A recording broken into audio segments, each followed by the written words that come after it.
Hello friend, welcome back to new video. आइए जानते हैं उत्तर प्रदेश की 30 महत्वपूर्ण बड़ी खबरें। 16 अप्रैल दिन मंगलवार, हिंदी तिथि अष्टमी और आज माता रानी का दिन है। नवरात्रि में आज हवन पूजन होता है। अष्टमी बेहद इंपॉर्टेंट माना गया है नवरात्रि में। जी हाँ दोस्तों, आज 16 अप्रैल को महाअष्टमी है और कल रामनवमी रहेगा। ज्योतिषाचार्यों ने कहा है कि आज आप हवन कर सकते हैं, कन्या पूजन कर सकते हैं। दुर्गा अष्टमी बेहद इंपॉर्टेंट होता है। इस दिन कन्या वगैरह खिलाई जाती है और आज के दिन ही लोग कन्या पूजन करने के बाद व्रत का पारण करते हैं। तो अष्टमी तिथि पर आप माता रानी की पूजा करिएगा। हवन सामग्री के बारे में मैंने डिटेल में वीडियो पहले ही बना दिया है, जाके आप देख सकते हैं। और कन्या पूजन में क्या चीजें करनी चाहिए, क्या नहीं करना चाहिए, इसके बारे में भी डिटेल में जानकारी है। डिस्क्रिप्शन में ही लिंक है, आप जाकर वीडियो देख पाएंगे। फिलहाल पूरा वीडियो आइए जान लेते हैं आज के मुख्य समाचार वगैरह, तो बने रहिएगा अंत तक। चलिए शुरू करते हैं। बात करें पहले खबर की, तो संविधान बदलने की कोशिश करोगे तो जनता आंख निकाल देगी। बीजेपी पर बरसे हैं लालू यादव। आरजेडी सुप्रीमो लालू प्रसाद यादव ने बीजेपी के उन नेताओं पर निशाना साधा है जो संविधान बदलने की बात कर रहे हैं। लालू ने कहा कि ऐसा करने की कोशिश करोगे तो जनता आंख निकाल लेगी। वह यूपी में 2019 से बेहतर रिजल्ट देंगे। नितिन गडकरी का दावा, लोकसभा चुनाव में 110% जीत पक्की है। नितिन गडकरी ने हिंदुस्तान से बातचीत में दावा किया कि वह चुनाव में भाजपा की जीत को लेकर 110% आश्वस्त हैं। उन्होंने कहा कि इस बार भाजपा यूपी में 2019 से बेहतर प्रदर्शन करेगी।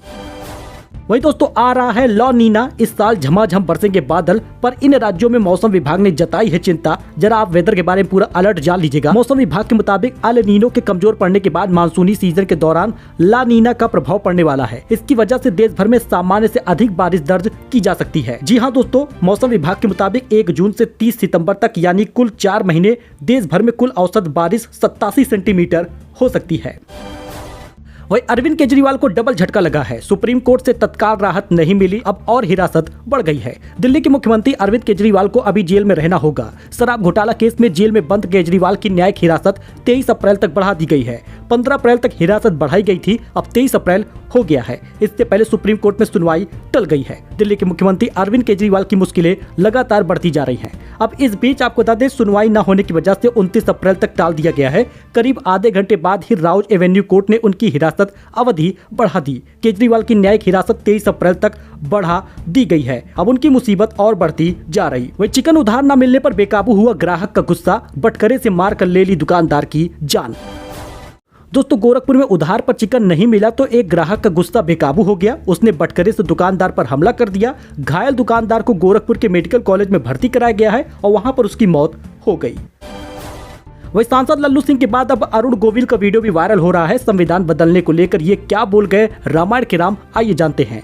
दरअसल दोस्तों, लोकसभा चुनाव को लेकर इन दिनों सियासत तरह तरह की बातें हो रही हैं। कोई संविधान के बदलाव की बात कर रहा है तो कोई संविधान के बदलाव पर सवाल खड़े कर रहा है। दरअसल आपको बता दें, इस बीच अखिलेश यादव का भी ट्वीट आया है जिन्होंने रामायण के राम की आलोचना की। उन्होंने कहा, जो लोग संविधान में प्रगतिशील संशोधन करने और मूलभूत बदलाव करने के बीच का अंतर नहीं समझते, उन्हें टिकट देकर भाजपा ने भारी भूल की है। लेकिन फिर भी इससे ज्यादा फर्क नहीं पड़ेगा क्योंकि जनता ने हर भाजपा प्रत्याशी को हराने का फैसला पहले ही कर लिया है। जी हाँ दोस्तों, अरुण गोविल ने क्या कहा था, आइए इसको भी आपको हम बता देते हैं। देखिए, पत्रकारों से बातचीत के दौरान अरुण गोविल ने कहा कि संविधान जब हमारे देश का बना था उसमें धीरे धीरे परिस्थितियों के हिसाब से बदलाव हुए हैं। उनका कहना था कि बदलाव करना प्रगति की निशानी होती है, इसमें कोई खराबी नहीं है। उन्होंने कहा, जब संविधान बनाया गया था उस समय परिस्थितियां कुछ और थीं, आज की परिस्थितियां कुछ और है। संविधान किसी एक व्यक्ति की मर्जी से नहीं बदला जाता, सबकी सर्वसम्मति होती है। मतलब ऐसा उनका बयान आ गया। अरुण गोविल से भाजपा के 400 पार वाले नारे पर सवाल किया। इस पर अरुण गोविल बोले, मुझे ये महसूस होता है क्योंकि मोदी जी ऐसे ही कोई बात नहीं करते,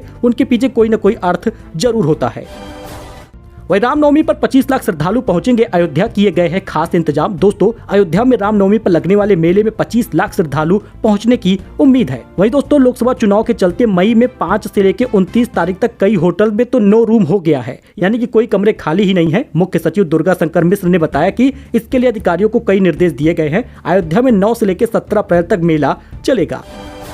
वहीं दोस्तों, 4 दिन राम मंदिर के वीआईपी पास कैंसिल होंगे। 19 घंटे से ज्यादा चलेंगे रामलला के दर्शन। सुबह 3:30 बजे खुल जाएंगे फाटक। दोस्तों, अयोध्या रामनवमी के लिए 4 दिन वीआईपी पास के दर्शन की व्यवस्था बंद रहेगी। 4 दिन के लिए 19 घंटे से ज्यादा रामलला के दर्शन किए जा सकेंगे और उनके पट खुले रहेंगे। 17 अप्रैल को शयन आरती का समय भीड़ानुसार निश्चित होगा। वही मथुरा की शाही ईदगाह मस्जिद का सर्वे होगा या नहीं, सुप्रीम कोर्ट ने आज क्या फैसला दिया है, आइए जानते हैं। दोस्तों, सुप्रीम कोर्ट की बेंच ने अपने 16 जनवरी के आदेश को जारी रखते हुए संक्षिप्त आदेश में कहा, इस मामले को लेकर नोटिस जारी करें। 5 अगस्त 2024 से शुरू होने वाले सप्ताह में केस को फिर से लिस्टेड किया जाए, यानी इसको बढ़ा दिया गया है, इसकी तारीख बढ़ा दी गई है। सुनवाई अभी 5 अगस्त को होगी। वही वीआईपी कल्चर पर फिर होगी मार, टोल प्लाजा में होगा बड़ा बदलाव, हाईवे से हटेंगे होर्डिंग। मौजूदा नियमों के तहत हाईवे अथॉरिटी को हिंदी और अंग्रेजी में 22 गणमान्यों के नाम टोल प्लाजा में 1 किलोमीटर पहले प्रदर्शित करने होते हैं, जिनके वाहनों की छूट दी गई है। अब जिनको वाहनों की छूट दी गई है उन लोगों के नाम वहां से हटा दिए जाएंगे। खास बात यह है कि NHAI छूट हासिल वाहनों के लिए 1 लेन तैयार करने पर भी विचार कर रहा है। वहीं दोस्तों, एलन मस्क की अब कार में लगेंगे टाटा के चिप्स, टेस्ला के साथ हुआ है डील। जी हां दोस्तों, एलन मस्क की कंपनी टेस्ला की कारों में टाटा इलेक्ट्रॉनिक के सेमीकंडक्टर चिप्स लगेंगे। दोनों कंपनियों के बीच एक डील साइन होने की खबर सामने आ रही है।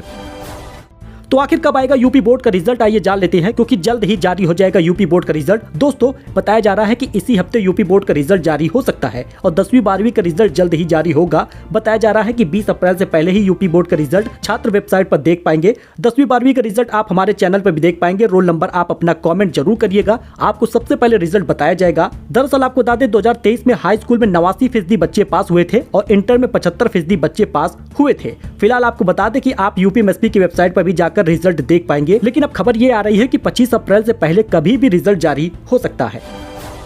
तो दोस्तों, बीजेपी के घोषणा पत्र आते ही इन शेयरों में भारी छलांग लगी है। अगर आपने इसमें दाव लगाया है तो आपके लिए बड़ी खुशखबरी है। पाइप के जरिए घरों में गैस मुहैया कराने वाली कंपनियों के शेयर अचानक बढ़ गए हैं। जी हां दोस्तों, सोमवार को शेयर बाजार में जहां मोटे तौर पर बिकावली का माहौल था, वहीं दूसरी ओर इंद्रप्रस्थ गैस और महानगर गैस जैसी कंपनियों के शेयर को खरीदने की होड़ मच गई। एक्सपर्ट का कहना है कि इन कंपनियों के शेयर तेजी से बढ़ेंगे। बीजेपी ने अपने घोषणा पत्र में एक वादा की है। 2024 लोकसभा चुनाव के लिए जारी घोषणा पत्र में पाइप गैस नेटवर्क का विस्तार किया जाएगा, यानी जो घरों में गैस सिलेंडर आता है बॉटल वाला, वो नहीं मिलेगा, सभी के किचन तक गैस पाइप आएगी, इसीलिए इसका शेयर बढ़ गया है। वही सपा ने सुल्तानपुर सीट से बदला प्रत्याशी, भीम निषाद का टिकट काटकर अब राम भुवाल निषाद पर लगाया है दांव। जानिए क्यों हुआ है उलटफेर। दोस्तों, समाजवादी पार्टी ने रविवार को लोकसभा प्रत्याशियों की एक लिस्ट जारी कर दी है। सपा ने उत्तर प्रदेश में 7 और सीटों पर प्रत्याशियों के नाम का ऐलान किया है, लेकिन पार्टी ने देर शाम एक और सूची जारी की और 2 सीटों में उलटफेर किया है। सपा ने भीम निषाद का टिकट काट के राम भुवाल निषाद को सुल्तानपुर लोकसभा सीट से नया उम्मीदवार घोषित किया है। दरअसल नोटों की गड्डी बांटने का एक वीडियो वायरल हुआ था, जिस वजह से इसमें बदलाव किया गया है। वही दोस्तों, योगी बोले बिजली बिल जीरो करने का जोर रहेगा। संकल्प पत्र में युवा, महिला, गरीब और किसान के हित में रहा है। पेपर लीक पर भी सख्ती बढ़ेगी, ऐसा सीएम योगी ने कहा है। दरअसल जब से बीजेपी के मैनिफेस्टो आया है उसके बाद सीएम योगी तो गदगद हो गए हैं और जो नियम बनाए गए हैं, जो सरकार ने घोषणा की है, उस पर अपनी टिप्पणी की है। लोकसभा चुनाव को लेकर भाजपा एक दिन पहले ही 14 अप्रैल को अपना घोषणा पत्र जारी किया और सोमवार को सीएम योगी ने लखनऊ में संकल्प पत्र पर प्रेस कॉन्फ्रेंस की, मोदी की गारंटी के बारे में बताया। साथ ही भाजपा के 10 साल कामकाज का लेखा जोखा भी दिया है। एनडीए 400 पार का नारा भी इन्होंने दिया है। अब आने वाले समय में गरीब महिलाओं, किसानों को, युवाओं को कई सारे लाभ मिलने वाले हैं, जिसके बारे में डिटेल जानकारी उन्होंने दी है। तो दोस्तों, क्या ईरान और इजरायल टकराव से बढ़ जाएंगे पेट्रोल डीजल के दाम, क्योंकि दुनिया के 20% तेल सप्लाई रूट पर ईरानी मिसाइलें तैनात हो गई हैं। तनाव के चलते क्रूड ऑयल जो है वो 15% महंगा हो गया है। ईरान और इजरायल दोनों के बीच में 1 अप्रैल 2024 से शुरू हुआ ये युद्ध, ये तनाव अब भारतीयों को संकट में डाल रहा है, क्योंकि क्रूड के दाम $80 प्रति बैरल से बढ़कर $90 प्रति बैरल हो चुके हैं।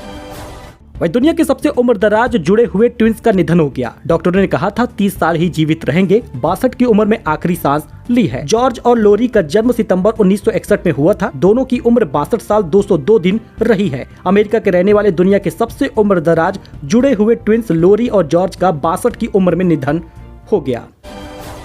वही अमेरिका बोला हमला ना करे ईरान, इजरायल में स्कूल बंद हो गया है। जंग से भारत को लगभग 1 लाख करोड़ से ज्यादा का कारोबार पर संकट बढ़ गया है। दोस्तों, इजरायल पर ईरान कभी भी हमला कर सकता है। अमेरिकी खुफिया एजेंसियों की इस चेतावनी के बाद मध्य पूर्व एशिया समेत दुनिया में तनाव बढ़ गया है। इस बीच अमेरिका बोला कि हमला ना करे ईरान, इजरायल में स्कूल बंद है। जंग से भारत के 1 लाख करोड़ का कारोबार संकट बना हुआ है।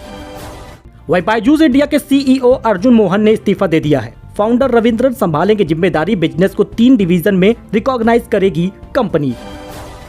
तो दोस्तों, मोदी गवर्नमेंट कई सारे लाभ दे रही है, कई सारे फायदे दे रही है, जो आम नागरिकों को आगे भी मिलता रहेगा। चाहे वो किसान निधि का हुआ या फ्री राशन का हुआ या पेंशन योजना का हुआ, कई सारे लाभ अभी भी आपको आगे मिलते रहेंगे। और ये बढ़ चढ़ कर मिलेंगे। पहले जो राशन आपको मिलता था वो 5 साल आगे बढ़ा दिया गया है। आयुष्मान योजना में अब हर व्यक्ति को आयुष्मान योजना का लाभ मिलेगा, फ्री इलाज मिलता रहेगा। बहुत सारे लोगों ने कमेंट किया कि क्या आपको लाभ मिल रहा है, क्या ये सरकार के जो कार्ड बना दिए जा रहे हैं उससे लोगों को फायदा हो रहा है या नहीं। तो फिलहाल आपको बता दें ऐसे कई हॉस्पिटल है जहां पर मैंने खुद कई लोगों के फ्री इलाज करवाए हैं आयुष्मान योजना से, उनकी मदद हुई है। तो मुझे जहां तक पता है कि ये आयुष्मान कार्ड जिसका बनता है उसको फ्री इलाज मिल जाता है। बाकी आप अगर सही जगह पर जाते हैं तो आपको भी लाभ मिलेगा। और वहीं पर जन औषधि केंद्र पर अब 80% डिस्काउंट के साथ दवाइयां भी मिलेंगी। सरकार फ्री बिजली देने का ऐलान कर चुकी है। अब जैसे ही सरकार बनती है तो इसके यूनिट को और बढ़ाया जा सकता है। अभी 300 यूनिट की फ्री बिजली मिलेगी कम से कम 1 करोड़ लोगों को। पीएम सूर्य घर मुफ्त बिजली योजना के तहत अगर आप इसमें रजिस्ट्रेशन कराएंगे तो आपको भी लाभ मिलेगा। जल्द ही सोलर के जरिए अच्छी कमाई भी आप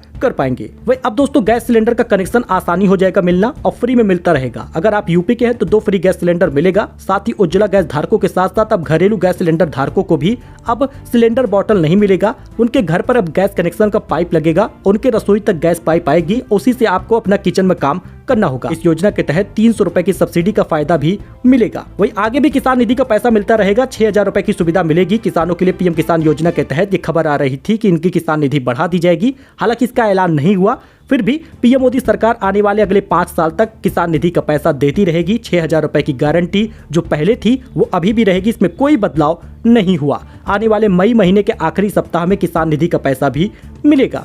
वही जो लोग पेंशन पाते हैं चाहे वो यूपी के हो या किसी अन्य राज्य के हो, तो अब सरकार का एक बड़ा फैसला है। बीजेपी के मैनिफेस्टो में बड़ा ऐलान किया गया है कि अब दिव्यांगों को भी आवास योजना का लाभ मिलेगा। सरकार 3 करोड़ घर तो बना ही रही है। 3 करोड़ आवास योजना का लाभ तो अब अगले 5 साल तक तो मिलेगा ही, लेकिन इसके साथ ही दिव्यांगों के लिए भी घर बनेगा। उनकी पेंशन तो बढ़ ही रही है, अब उनको आवास योजना का लाभ भी मिलेगा। सो दोस्तों ये कुछ अपडेट था, कुछ जानकारी थी जो आपके साथ शेयर की गई है। आई होप कि आपको ये पसंद आया होगा। वीडियो पसंद आया हो तो लाइक करें, चैनल को सब्सक्राइब करें, हमारे साथ जुड़े। फिलहाल के लिए इतना ही, धन्यवाद।